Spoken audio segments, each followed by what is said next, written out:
Greetings, citizens from the rolling hills of the bluegrass.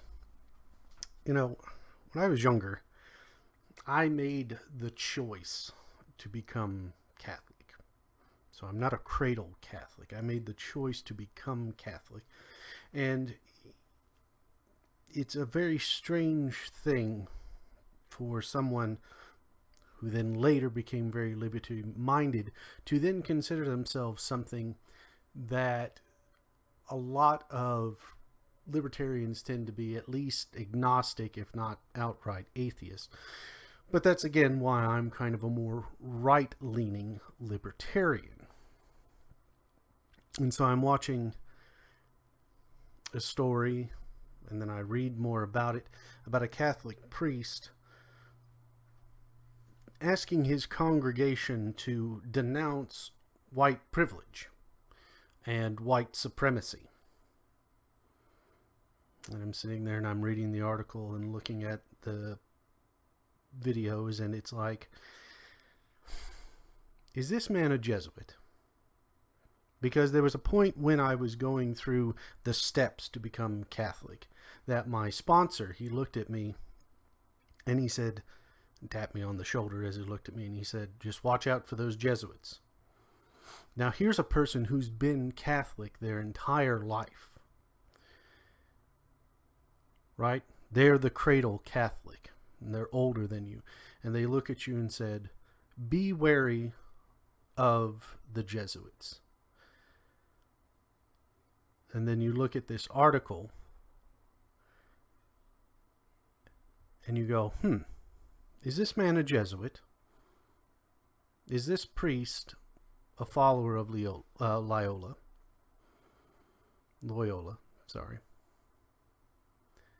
And sure enough, when you go to their bio, what are they? They're a Jesuit. And who do we have sitting in Rome right now? Why, we have a Jesuit. Now, this is quickly going to sound familiar to pretty much any Protestant who knows the history of their church and knows the pains that the Jesuits have caused for them and their ancestors. But the Jesuits have also done this against other nations. That's the reason why in many instances the Jesuits were thrown out, and why at one time they were disbanded and then brought back. Because they're schemers.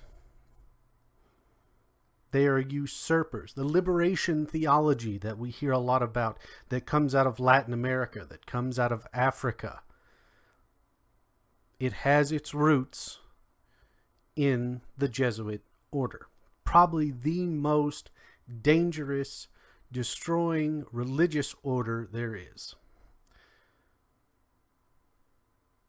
And they hide behind the Cossack, behind the collar and the cross.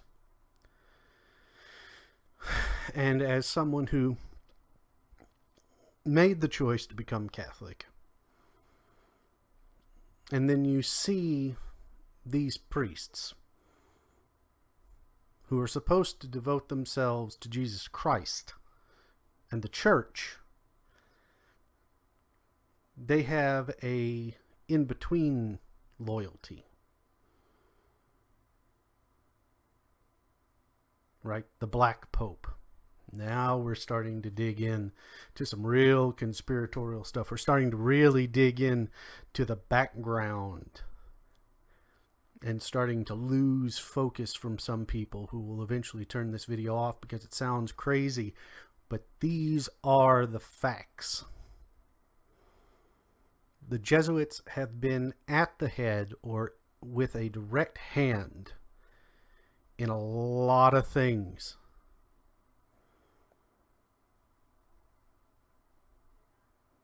And that's why people have problems trusting them. That's why even Catholics have problems trusting them. And now you have a Jesuit at the top of the heap. Right? Leading the Holy See. And then you have Jesuits advocating that their fellow parishioners abandon white privilege.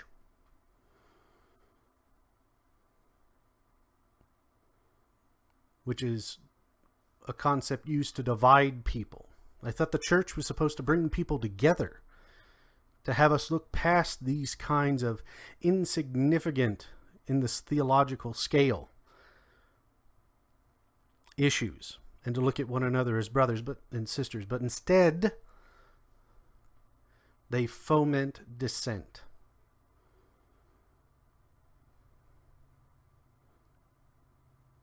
They make you learn to hate one another while preaching peace and love. And the Catholic Church would do better without them. Because they're the Molotov throwers. They're the grenadists or grenadiers of dissent. You won't see them, but they will throw the stones that gets everything else rolling. And that's why they're dangerous.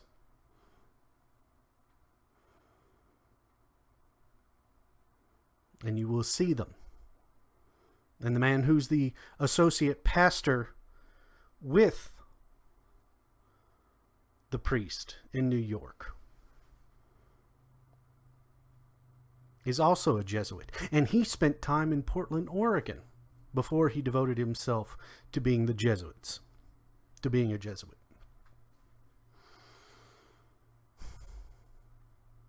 And that's some of the ugly skeletons in the closet of the Catholic Church, outside of the priest abuse scandal, the sexual abuse scandal. You then have these priests going out and fomenting hate.